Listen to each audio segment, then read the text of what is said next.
We're here with Erin Hackley. She's running for Troup County Coroner. Erin, thank you for being with us Thank you today. for having me. I'm going to have you tell us a little bit about yourself. Okay.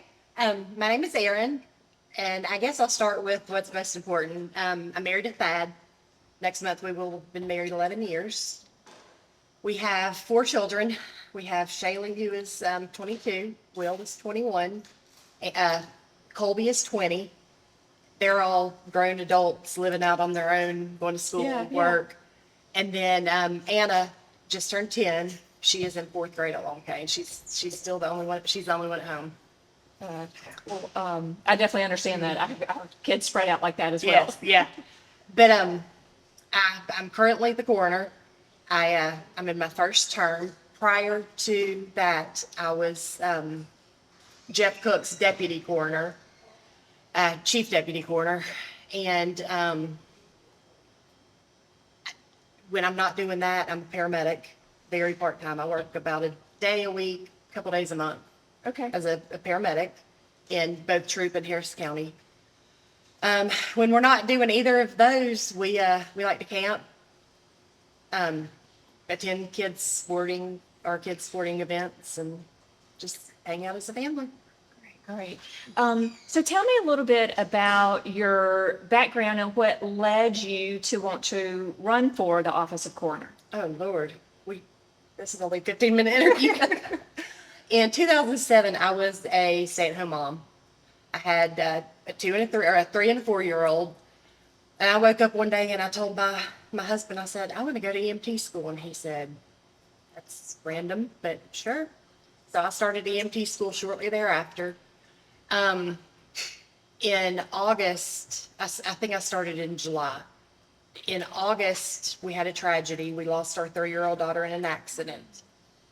And I felt like there was a reason why I woke up one morning and decided to go to EMT school. So I felt like that I probably needed to follow. I felt like that was a plan for me. And so I felt like I needed to follow that. So I ended up coming to Troup County as an EMT, where I started medical school. I had been working for quite some time, and I met Jeff Cook. When my little girl died, the coroner was great. He was a nice guy. He was professional, and he was cold. And I just kind of felt like, after I met Jeff Cook, I thought I could do that, and I could do that where families aren't left feeling like it's just a job. So after I met Jeff Cook, I said, I want to work for you. And he said, nope, you're crazy. He used some ugly words, but he told me I was crazy, and we became friends. We got to know each other. In 2014, he asked me to come to work for him, but then the county didn't end up approving a second deputy coroner position. In 2015, same thing, called, hey, will you come to work for me? They are definitely approving this position. And I said, yeah, absolutely, I'm still interested. And it got denied. So during the 14-15, he started taking me on calls and just kind of showing me the ropes, teaching me a little bit. And then it's in 2016, his deputy resigned. He called and he said, I really have you a position this time. You start July 1st. So I started, and here I am today. Okay. So the persistence there. Yeah. I've seen some questions about the coroner position and what it actually entails in medical background or forensic background. So tell us a little bit about the coroner position and daily activities. Are you more investigating, and the requirements of the coroner? Most of our cases are natural death, which means that we have to figure out why this decedent is deceased.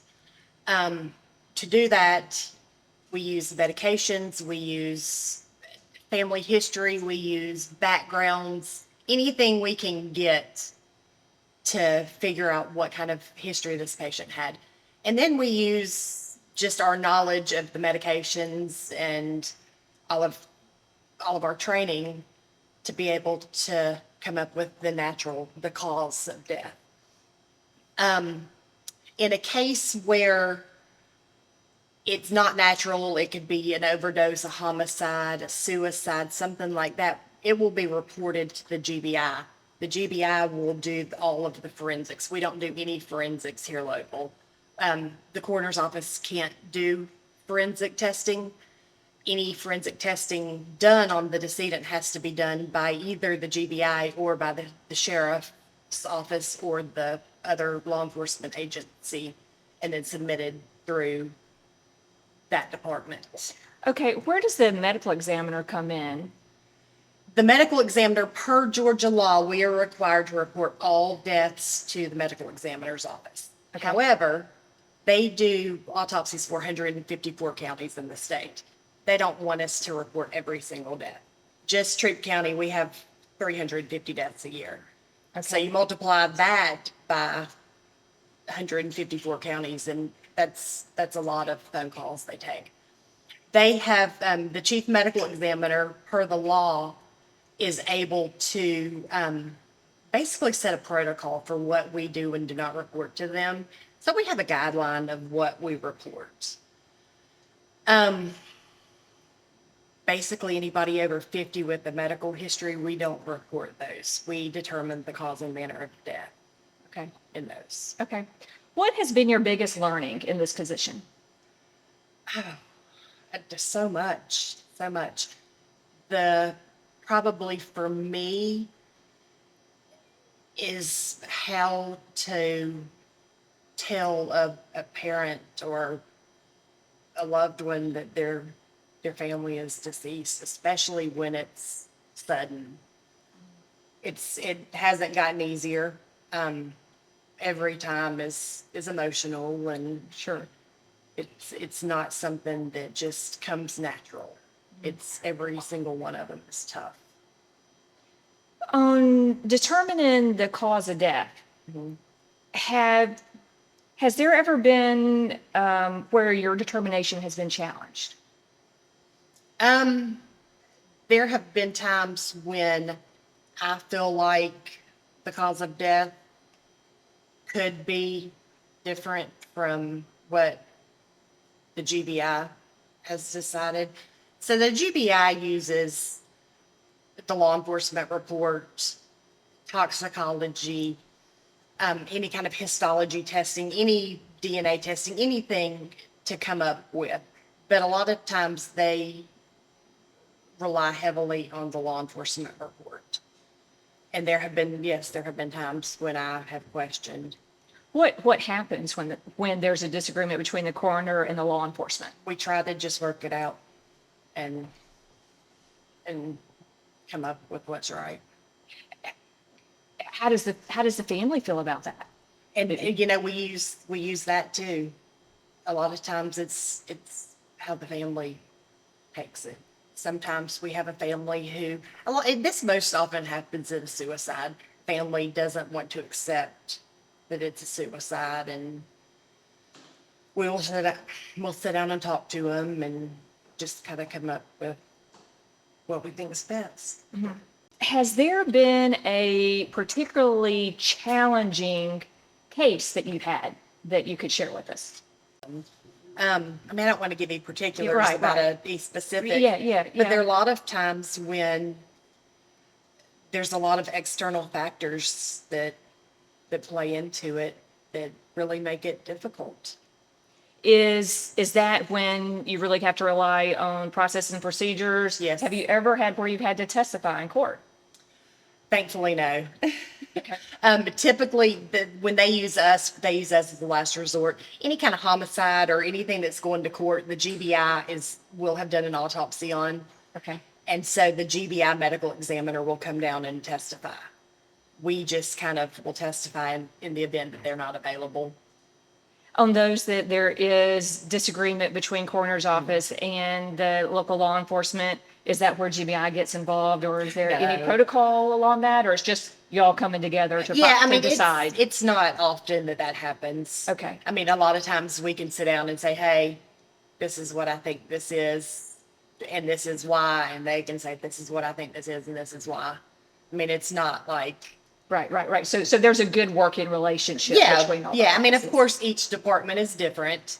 Some are easier to work with than others, and it's also an individual thing. Some people are easier to work with, but overall, it works for the most part. Okay. And I want to ask you about fentanyl. Yes. Can you tell us how many fentanyl deaths there have been over the last 4 years? As of this morning, I added them up. We've had 29 fentanyl deaths since January 1st, 2021, which is when I started keeping the data. Wow. We have 5 cases that are pending toxicology that I suspect at least 1 or 2 may have fentanyl. So that, if all of those are positive, that That'll would be be 34. 30, well, yes, It could be it could be up to 34 34. over the last 4 years. I suspect probably about 31. Okay. And Not even 4. Okay. 3.5. And I know just through, I don't see any really advertised, but I know through family and friend involvement of several Yes. that were drug related. They didn't know they were taking fentanyl and Right. they died from it. Yes. I haven't seen any publicity. I haven't seen any local law enforcement or leadership coming out saying this is a huge problem in our community. I think if parents, if families knew that there were almost 34 fentanyl deaths, that there would be more education around this. That's very scary. Yeah. You know, I tell my kids all the time, you don't try anything, even just once, because it can Right. kill you. Absolutely. Just once. So how do you get this word out? And do you think it's the coroner should take the leadership role in really getting this word out? There are some parents who really want to be active, proactive advocates, but there are a lot who don't. There's still some shame in it. Right. And because of that, we don't publish a lot of, I know we you don't can- put them in the paper Right. and, we don't advertise it a lot, not because it's not important, but because the families, privacy. every number is a family member. It's Oh, somebody yeah. that somebody loves. Right.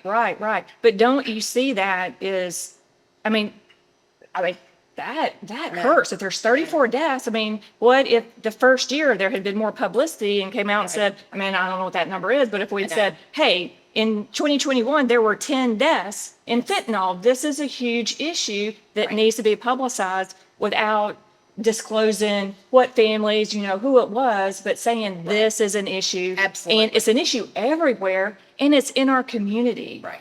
And I believe on top of the fentanyl, I think we have 82 other deaths in that same time frame that are related to meth, heroin, cocaine, Wow. or those drugs played a part in their death. Maybe not totally, but those drugs were present at Okay. time of death. Okay. Well, that's alarming. I know. Thank you for that information. And I hope that we do have leadership that comes forward and really publicizing this among our community. And I'm willing to I participate when asked in talks and stuff about it. I feel like we need to really bump up the game though. Right. Do you feel that's your responsibility, leading the coroner's office? Absolutely, it's mine, and I think it's a lot of the leadership in the county Right. in general. I think we need to really work on maybe some sort of task force or teamwork. Well, thank you for bringing it to our attention. And I'm going to let you take a couple of minutes and share with the public why they should vote for you, Erin. I love what I do. I never intended to become a coroner. 10 years ago, I would have never guessed I'd be sitting in a seat talking to you. I accidentally stumbled upon a job that I love and I'm good at. I'm a servant. I care for the community and I care for each person's loved one. And I think that with my training and my compassion and my love for our community, that I'm the right person for the job. Well, wonderful. Well, Erin, I really appreciate you being with us Thank you today. for having me. And I look forward to hearing more from you. Well, thank you. Okay, great.